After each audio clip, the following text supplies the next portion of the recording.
Casti's story did not feel like a typical amnesia trope. To me, it felt like a psychological horror. I am not only talking about the glitch effect aesthetic or Trucio's grandiose villain monologues about death. These do play a part, but on my first playthrough, I did not attempt to look past what I considered to be merely aesthetic. On my second look at the story, I wanted to see if I could find the motivation and purpose behind Casti's actions in a manner similar to what I did for Ochet. Recontextualizing Casti's journey with knowledge of her past in mind changed my interpretation. There are moments and dialogue that I found to be haunting. I believe the story of Castti, the Apothecary, is about how to face and heal from trauma. To show this, I'll be laying out the full context of Casti's past.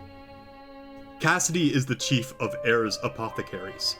That's the heart of what it means to be a healer. To extend a helping hand to all those in need. In Winterbloom, they welcome an aspiring apothecary by the name of Trucio.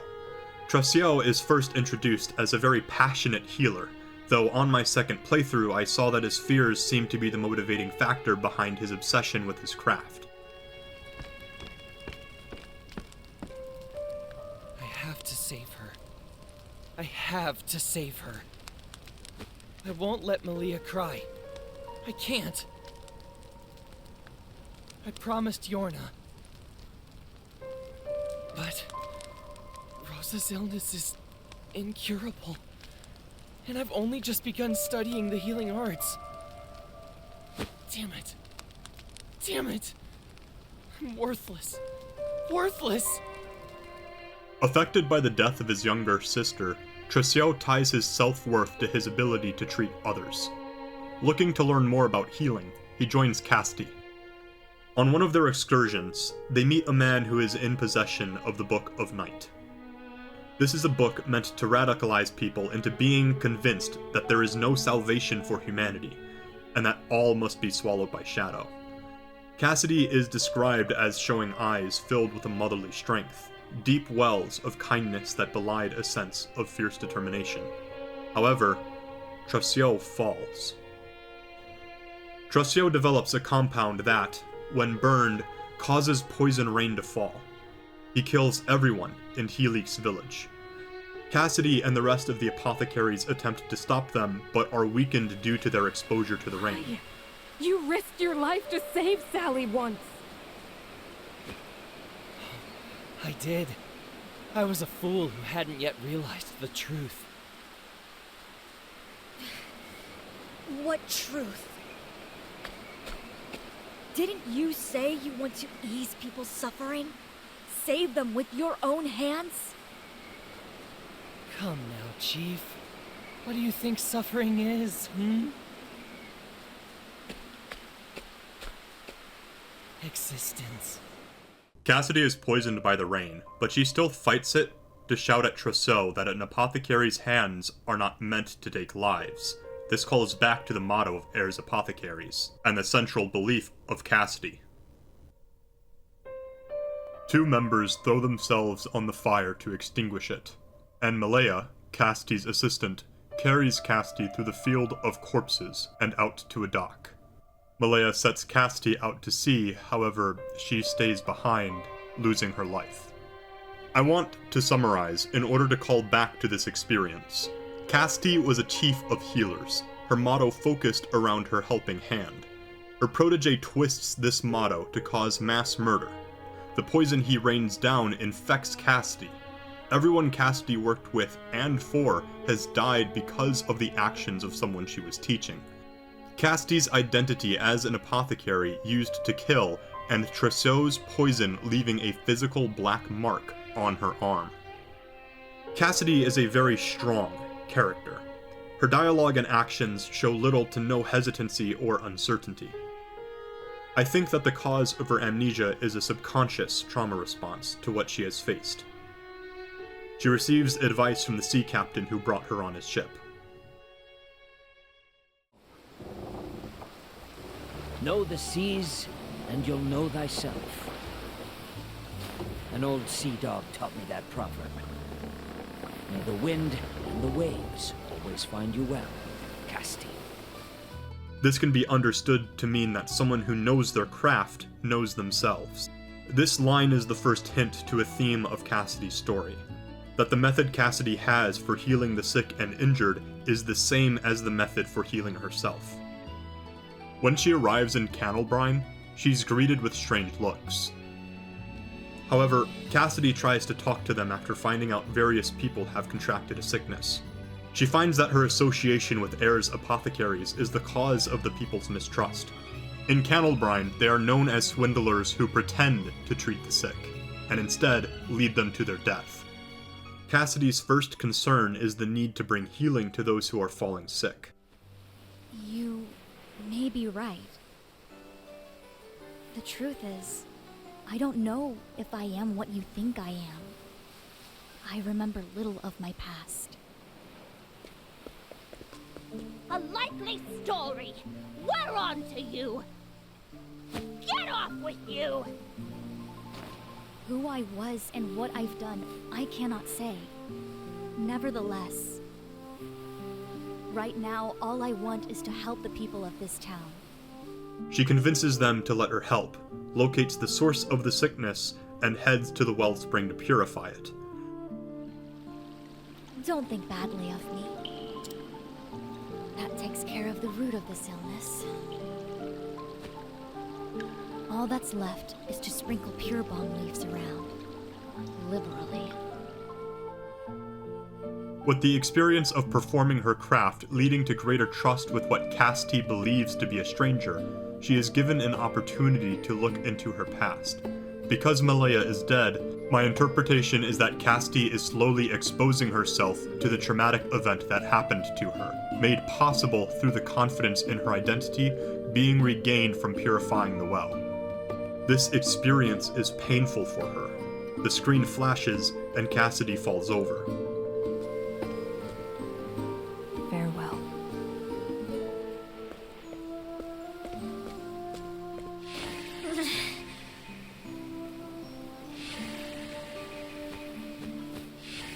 Wait, She finds her treatment log in her bag, and decides to go to the two towns mentioned, Sigh and Winterbloom. Earlier, I said that Casti's method of healing others mirrors her journey of healing herself. When I make this comparison, I also see that in some way, the struggles of the towns she visits are a reflection of Casti's own trauma. The story of Cannelbrine is about discovering that oneself has been unexpectedly poisoned, and Casti's answer is to quickly locate the source and find a way to purify and cleanse it. Likewise, Castti knows something is wrong with herself, and she does not hesitate to face the pain required to find the origin. She has an interesting line after purifying the water source. there. A dash or two of pure balm for myself, too. It won't do anything for the smell, but I'll feel better for it nonetheless. Now, back to town to relay the good news. Castti arrives in Sigh, and immediately tries to help soldiers and citizens who are injured in a small-scale civil war. She rushes over to hear the commander, named Edmund, admonishing the soldiers. How long are you slouches planning on lazing around? You know the rules. You don't work, you don't eat.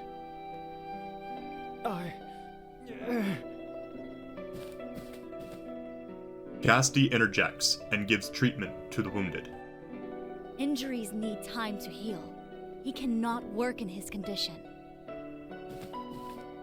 He requires rest now. Exertion will cause his wounds to reopen, putting his very life at risk. The other apothecary, Mao, recognizes her. Castti inquires and recalls a memory from years ago when she came into Sigh that showed her she was the leader of Ayre's apothecaries. Notably, this memory is much easier for her to handle. Castti gets a report that there are more in need of help, so she goes to the front lines. She finds that the injured are the enemy combatants, who got swallowed in a pit of quicksand. She goes in to help them, but Edmund follows, angry that she would try to mend the enemy. Castti firmly takes charge when finding the wounded, with pure focus on giving aid. You there. Yes, you. Bring me kindling, anything that can make a fire. Water too while you're at it. Don't spout nonsense. I'm not helping them. They're enemies. I ain't giving them a drop of... Stop blustering and fetch, now! Huh? Damn your eyes. Fine. Kindling and water, right? Edmund describes the cause of the internal conflict, and how his anger led him to fight for the other side. I was a soldier for the other side, living fat off my daily wages. One day a bunch of outsiders tried to move into our kingdom. Lots of kids. Well, we went in and sent them packing. King's orders. Didn't think much of it at first, just followed orders. But eventually I started thinking. Is what I got worth bullying innocents? Do I want to protect my coin that bad? Long story short, I got real pissed off about it all. So I switched sides. You know what, Bone Mender? You're all right. I believe he learns to respect Castti because he observed her method of work, identifying the cause of an issue and going into danger to fix it, whereas Edmund sought further conflict, even more than what the people he claims he's fighting for could handle. The commander of the injured soldiers, Griff, wakes up. He explains that a monster caused the quicksand, and Edmund identifies that it's a sand lion. He says, A beast that lives in the sands round here. Usually pretty docile. All the fighting must have set the thing off. Once one of them goes berserk, nothing to do but run for the hills until it calms. Where the first chapter focuses on the importance of locating the source of the sickness, this chapter is more about recognizing the danger of symptoms, and if these go untreated, become exacerbated. They may even affect systems outside of itself. The boss of the first chapter was the source of a sickness, and the boss of the second chapter is the greatest symptom of an unresolved internal conflict. There are more men entrapped in the Sand Lion's den, so Castti goes down to save them. Worries that the den may collapse convince Castti to face the Sand Lion while Edmund rescues the soldiers. Castti gives a pretty badass line. Here's a fun fact, Master Edmund. Apothecaries are trained in combat medicine. With the danger gone, Castti is able to focus on saving the rest of the soldiers. Which only leaves the little problem of war to deal with. Edmund and Griff stop their conflict. Griff promises he will find a way to convince the king to stop the war. Griff thanks Castti for saving him, and telling her what he knows about Air's apothecaries reveals a memory about Trousseau's purple rain.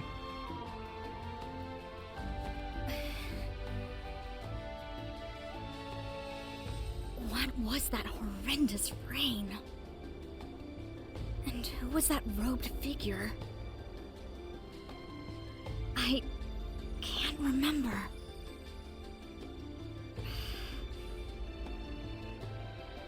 Something terrible happened in that place. I'm sure of it. Some awful tragedy. And I need to remember.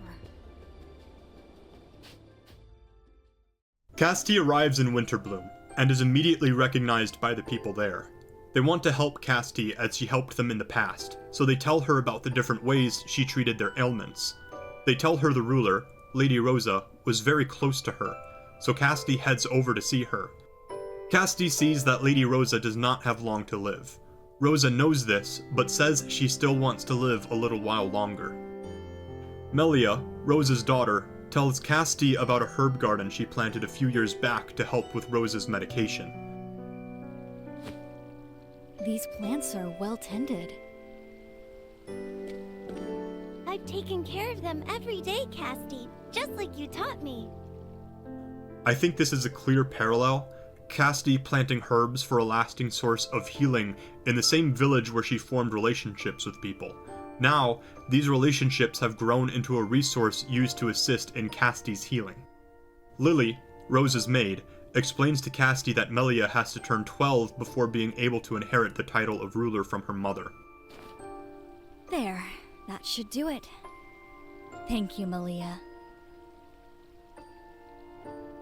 Hey, Castti? Is Mother... is she gonna die?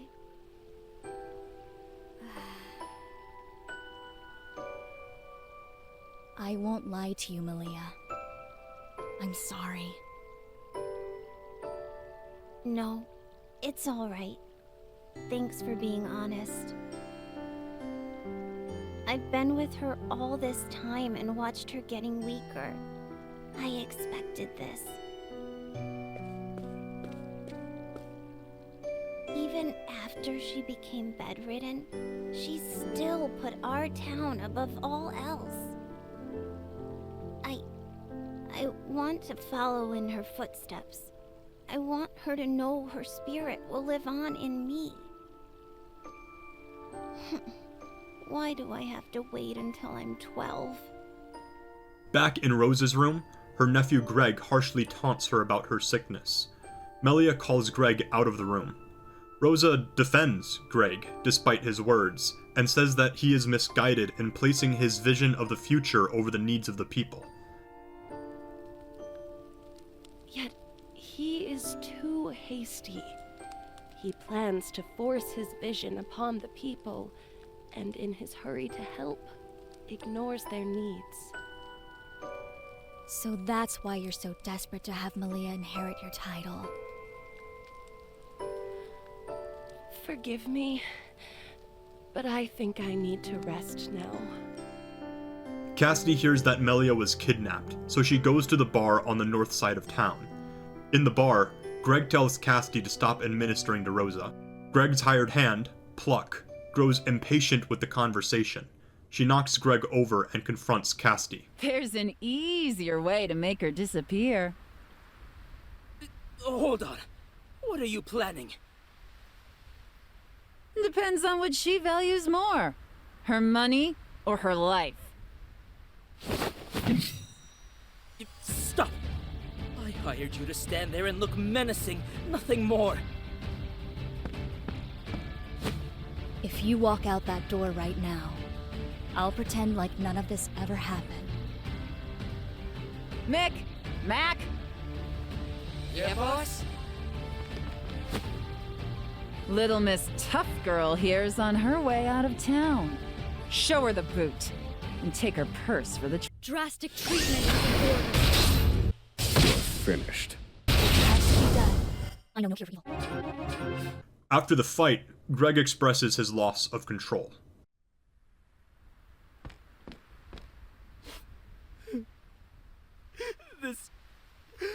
This wasn't supposed to happen. It's not my place to judge you for your crimes. Examine your deeds and your heart, and if you find them wanting, become a better person. Tell Rosa what happened here.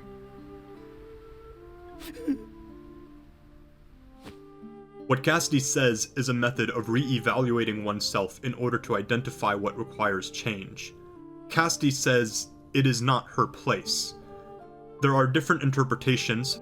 Perhaps as an apothecary, she only focuses on healing. I also brought up in Ochet's video how her association with Air's apothecaries and their uncertain reputation could be a reason. Now, I think my best interpretation is that Castti herself is undergoing this same process. Her journey is to find out who she is, directed by what she calls a treatment log. Greg takes Castti's advice. The scene shows them having conversations, but the only audio is Castti's theme.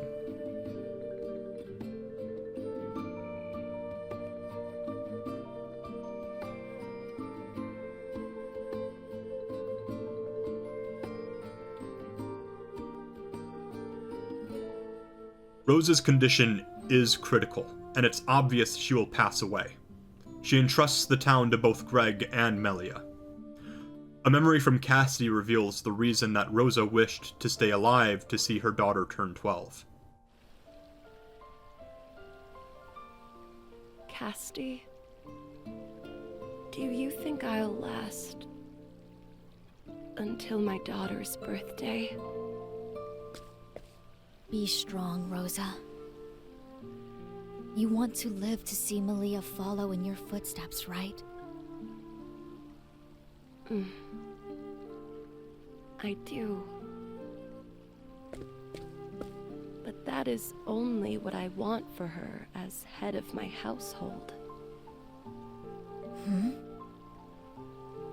What I really want for my child is for her to be happy.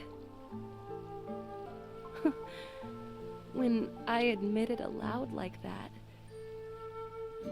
I find that I no longer care a fiddle about the succession. I just want to live long enough to celebrate her birthday one last time. Nothing more. Rosa.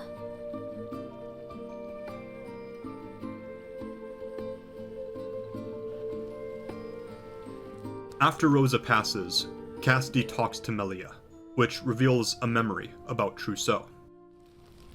But Rosa's illness is incurable, and I've only just begun studying the healing arts. Damn it. Damn it. I'm worthless. Worthless!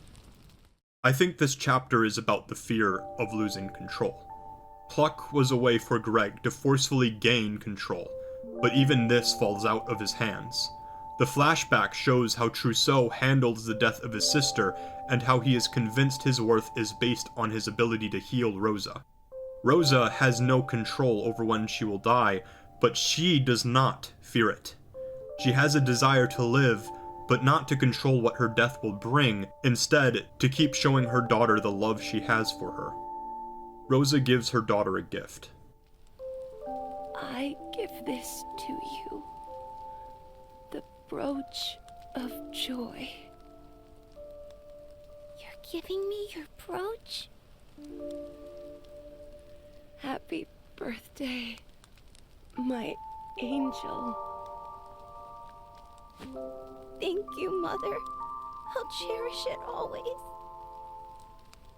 I promise you, I'll grow up to be a kind and just ruler, just like you. So don't worry about me, Mother. Oh, Malia. When did you get so big?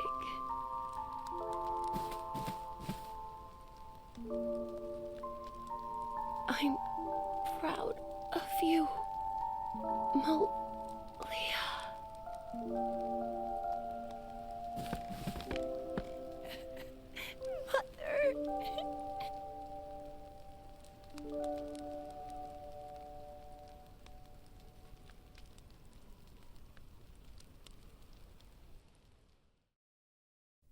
I love this chapter.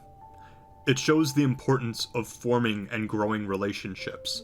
It shows how evaluating oneself leads to better decisions under the fear of losing control. Death is out of our control, but we can hold on to the joy our loved ones gave to us. Outside, Malaya speaks to Castti. She tells her to go to the village of Helix. As the story advances, the themes I identify will center around darker topics. For those who do not wish to expose themselves to potentially triggering content, make the best decision for yourself.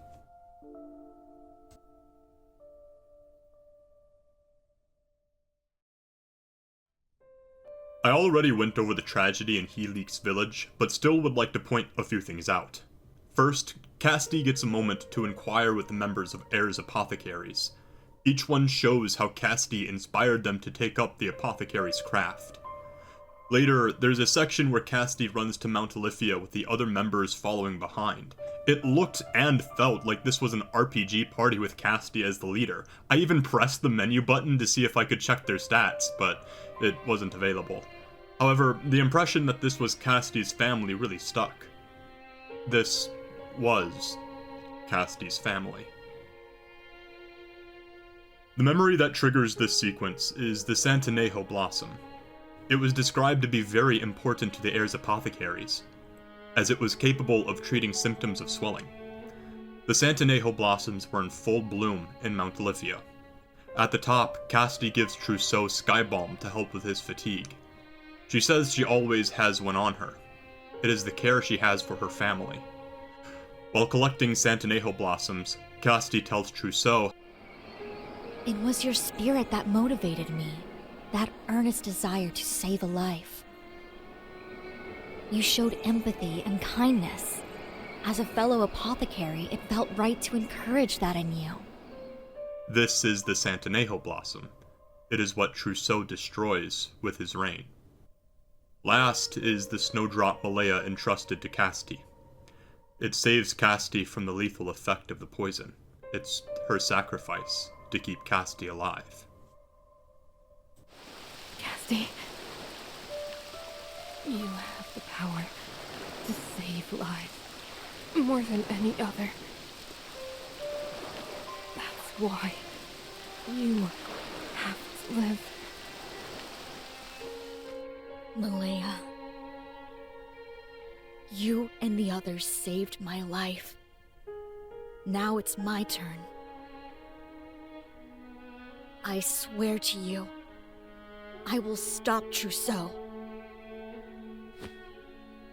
I believe in you, Castti.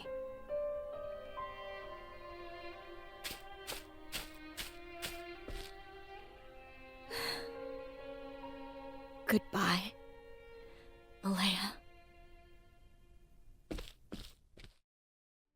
With the knowledge of where Trousseau will strike next, Castti travels to Timberain. There, she finds Edmund and warns him of the coming danger. Edmund takes her to the bar where soldiers are celebrating in order to get them to help evacuate the people. The soldiers don't believe Castti, but...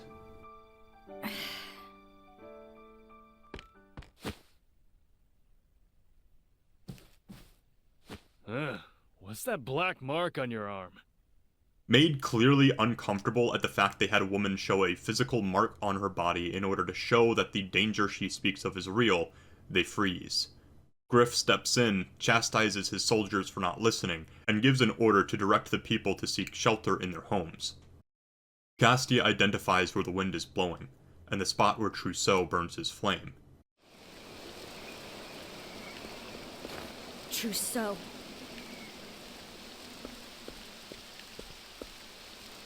Oh, hello there, Chief. I'm surprised to see that you're still with us. I owe everyone my life. Castti resolves to take him down, even if it means taking his life.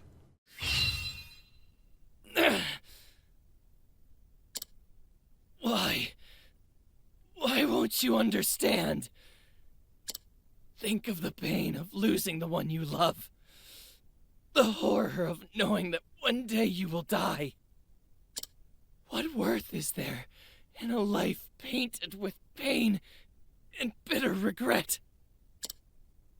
Life may have its painful and bitter moments, but there's always hope.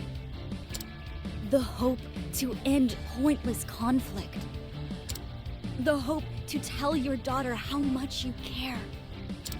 It is our mission as apothecaries to ensure that everyone lives long enough for their hopes to become reality. Even if it costs us our own lives.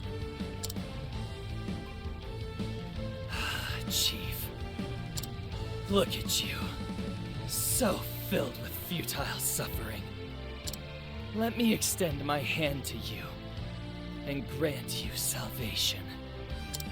I'll cleanse the taint on you, this town, on everyone, with the sweet purity of death. Now die! Die! Die! Die! Die!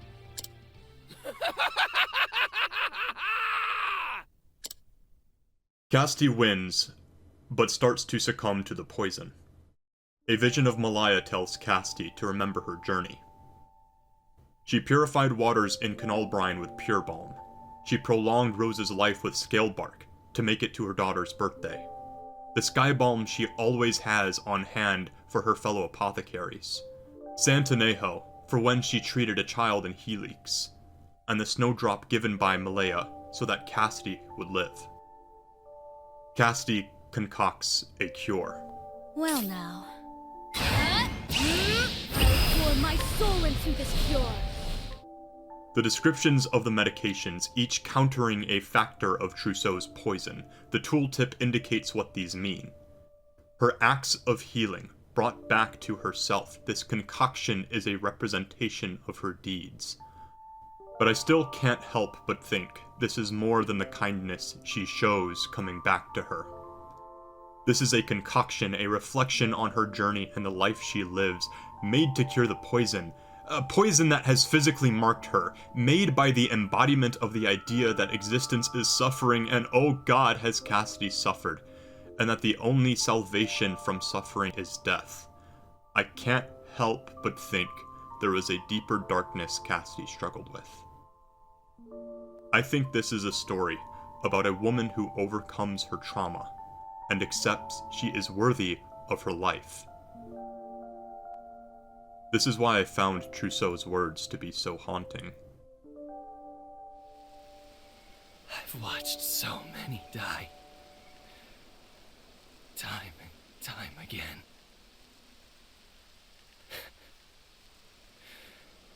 So this is what death feels like. Of course. This is it. Salvation. Trousseau. How does it feel, Chief? To take a life?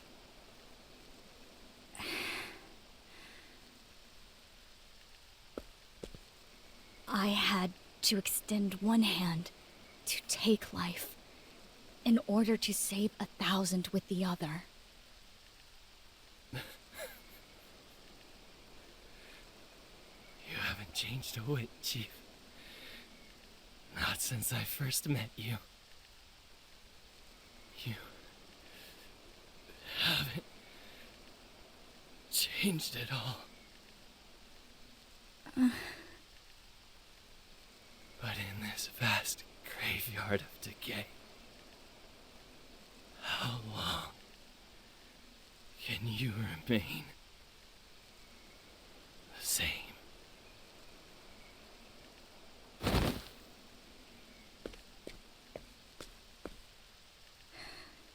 Trousseau.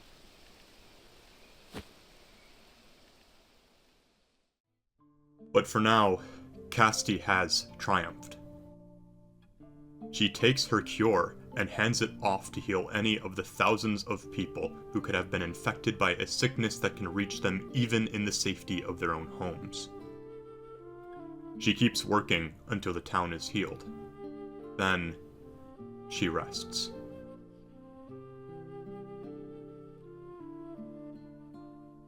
She sees her apothecaries, her family, one more time. And one more time, she has Skybalm for them.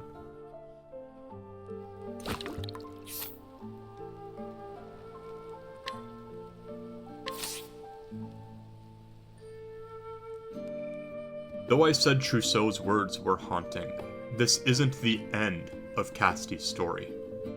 She has a cross path. The shadow is growing, and the forest is afflicted. While in the forest, Castti becomes isolated, and we see that darkness takes a hold of her, reminding her of her failings. There is comfort here. Come, join me.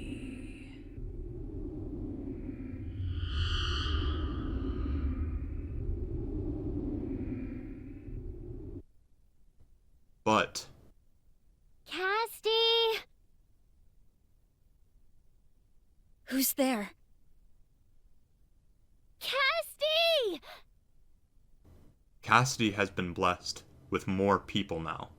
One of them Chet, whose journey has led her to know how to recognize someone in that darkness, how to reach out to them, pull them out, and fight alongside them. Someone who so lovingly says, Hey, I'll shout anytime. I don't want to lose my mama after all. Oh, Chet. This video is to express how I feel about the game, and therefore is restricted to what I find necessary to explain my interpretation. Every player of this game comes with their own experience, so letting me know how your appreciation of the game may have changed due to my video helps me to improve, and gives both of us a chance to keep the discussion of this game going. Thank you for watching.